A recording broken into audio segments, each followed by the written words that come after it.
Did you know that ancient texts claim that Solomon enslaved demons, forcing spiritual entities to work for him? But these writings go far beyond what is told in traditional versions. In this video, we reveal how this may have been possible, and why this story was almost erased over time. Subscribe to the channel, leave your comment, and help us reach 1,000 subscribers. Disclaimer.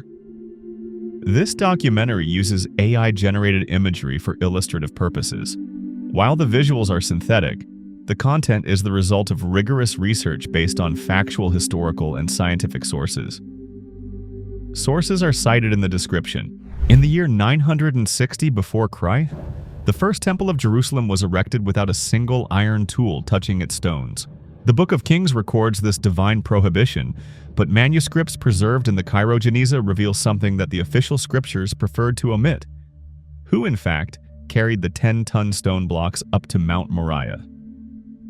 The Testament of Solomon, a Greek text that survived the centuries and scattered fragments among Byzantine libraries, catalogs 72 demons that the king of Israel forced to work in the construction of the most sacred building of his kingdom.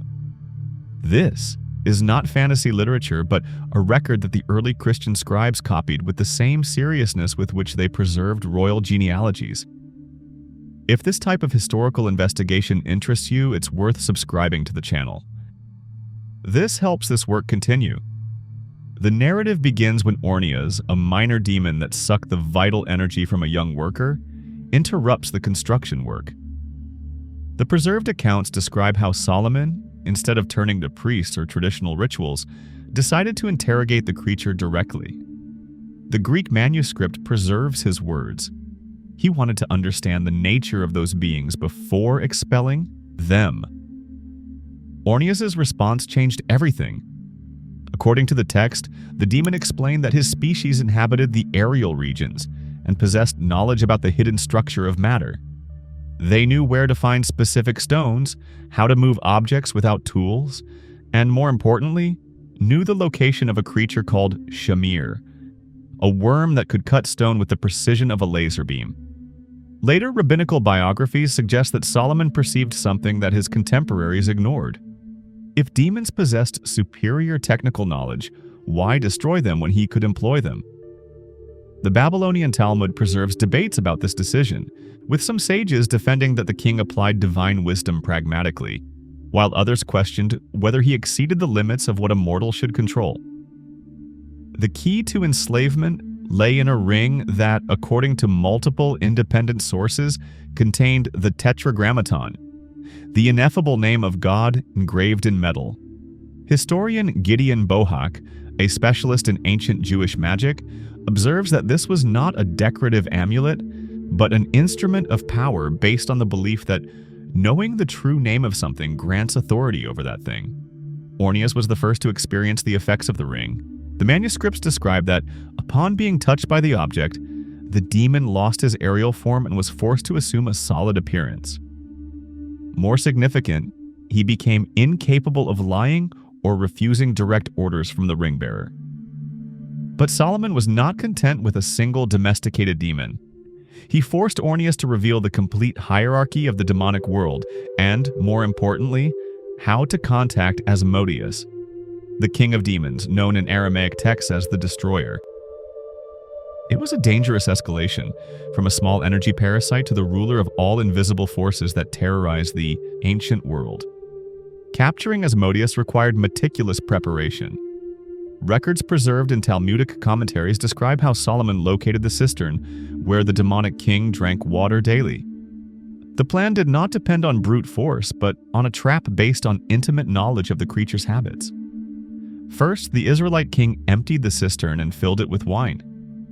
Rabbinical texts explain that demons, although superior to humans in knowledge, possess the same weaknesses related to alcohol. Asmodeus, thirsty and suspicious, initially refused to drink, but thirst overcame prudence. The moment of capture was documented with surgical precision. Solomon did not appear, personally. He sent his general Benaiah with a special chain and the royal ring. The chain, according to descriptions, was not made of common metal, but of 72 letters of the divine name intertwined in physical form. The concept seems abstract until we consider that, in ancient Jewish cosmology, letters were tangible creative forces, not merely symbols. Drunken Asmodeus was chained but not silenced. During transport to Jerusalem, he demonstrated knowledge that disturbed even veteran soldiers. The Testament of Solomon preserves some of these moments. The demon predicted the death of kings, revealed intimate secrets of the companions, and, more disturbingly, laughed when passing by cemeteries, explaining that he could see the dead who still didn't know they were dead. Perhaps you interpret this differently, but these details suggest that ancient scribes tried to record real interrogation experiences. There is no epic or dramatic tone, just the clinical account of men trying to comprehend something beyond their normal mental structure. The first encounter between Solomon and Asmodeus took place in the royal palace dungeons. Independent sources agree that the king showed no fear but scientific curiosity. He wanted to map the exact capabilities of his new tool before employing it in the temple construction. Solomon's questions were specific: how many demons Asmodeus controlled, what type of work each species could execute, how much weight they could carry, and crucially, if they had physical limitations that could be exploited to ensure total obedience. The answers revealed a complex military hierarchy. Asmodeus commanded legions organized by specialty. Some demons manipulated fire to melt metals, others controlled winds to transport light materials. A specific group possessed physical strength sufficient to move stone blocks that would require hundreds of men. Content continues with descriptions of the construction work, the demons' capabilities, and their organized labor force. 7 years after the temple's completion, Solomon committed the error that his own texts had predicted. He removed the ring. The Testament of Solomon preserves the details of the episode with the precision of a forensic report. Asmodeus, after years of forced slavery, had meticulously studied his captor's habits. He knew that Solomon performed ritual ablution every morning and, during these moments of religious purification, stored the ring in a specific box. The Demon King's strategy was psychological. He did not attack directly. Instead, he assumed Solomon's exact form and presented himself at the palace, as if he were the king himself. Talmudic records suggest that the imitation was so perfect that neither the royal guards nor Solomon's wives perceived the substitution. Meanwhile, the real Solomon was expelled from Jerusalem by his own soldiers, who believed they were dealing with an impostor. Manuscripts preserved in rabbinical commentaries describe how he wandered through distant cities, trying to convince strangers of his real identity, but being treated as a delusional beggar. The inversion was complete. He who had enslaved demons now discovered what it meant to be invisible and powerless. Perhaps the most disturbing aspect is not the ease with which Asmodeus assumed the throne, but the fact that he governed Israel efficiently. Independent historical sources do not record revolts, civil wars, or administrative collapse during the usurpation period. The demon apparently administered the kingdom with the same competence as the legitimate king. This observation raises questions that ancient texts preferred not to explore directly. If Asmodeus could govern Israel without causing obvious destruction, what was the real difference between human power anointed by God and demonic power imitating divine authority? Later critical biographers noted that Solomon, even after recovering the throne, was never the same. He developed an obsession with identity verification systems, requiring visitors to pass through detailed interrogations before being admitted to his presence. More significant, he stopped using the ring to control demons. The Book of Kings records that, in the last years of his reign, Solomon allowed the construction of altars for foreign gods in Jerusalem, a direct violation of the commandments he had followed rigorously for decades. Rabbinical commentators interpreted this change as evidence that the experience of enslaving demons had corrupted his capacity to distinguish between the sacred and the profane. If this idea also bothered you, comment. The discussion about the limits of human power always generates different interpretations. The oral tradition preserved in the Talmud offers a more disturbing explanation.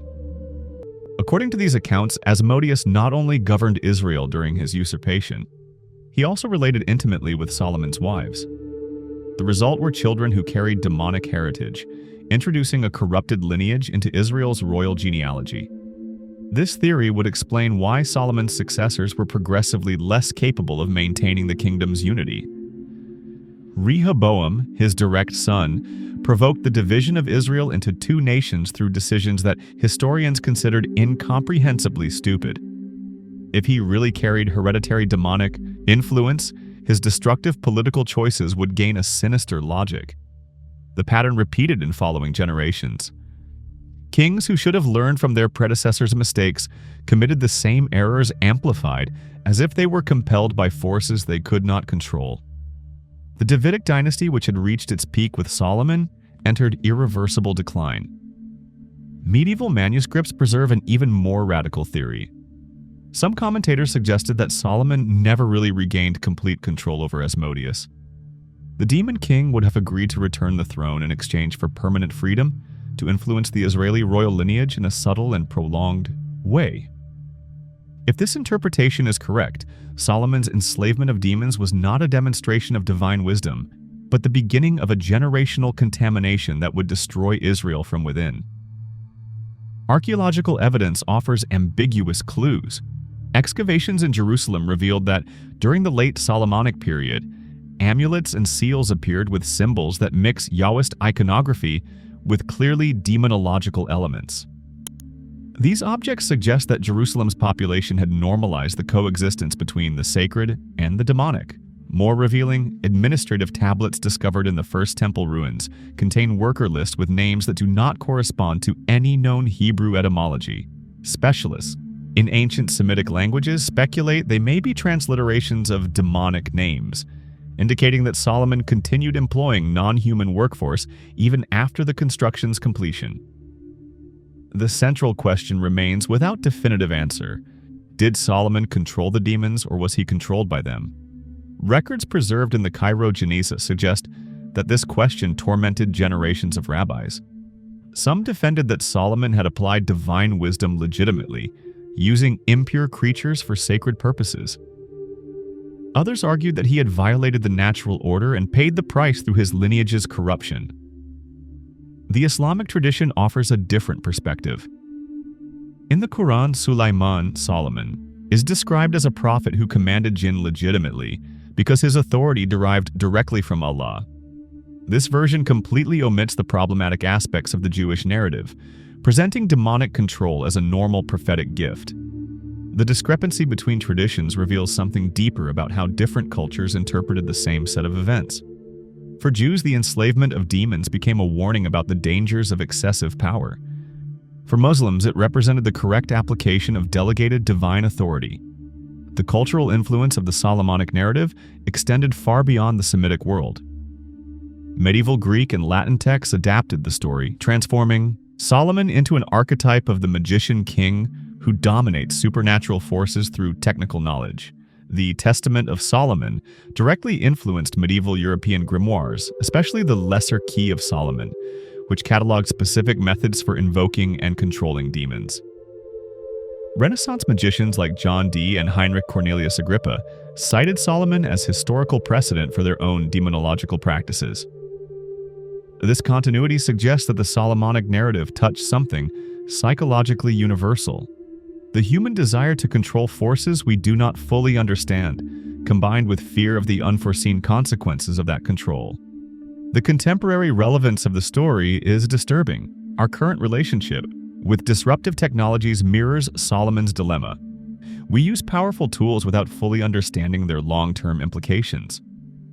Artificial intelligence, genetic editing, atomic manipulation, all these technologies offer immense benefits, but carry risks we will only discover decades after their implementation.